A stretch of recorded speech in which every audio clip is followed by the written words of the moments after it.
When the world was shut down by the COVID-19 pandemic, our mission as America's Frontline continued. Trainees were sent back to their ports, and classrooms previously humming with activity were empty. Amid the global pandemic, instructors found themselves standing alongside our Border Patrol colleagues as they deployed to the northern border. We eagerly met the challenge of safeguarding the entire northern border, coast to coast. Like all challenges CBP faces, we stayed in the fight and continued to move forward.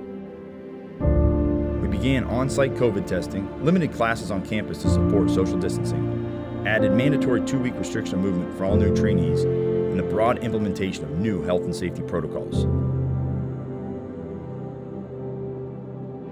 We initiated training programs in Charleston, South Carolina, and continue to explore new frontiers. And in a historic moment, officer basic training is now being held at the Advanced Training Center in Harpers Ferry, West Virginia. Since resuming training in June, we have successfully graduated over 1,000 new CBP officers and currently have over 900 in training. The Field Operations Academy surges ahead to leverage vaccines to the fullest extent to create the safest training environment possible.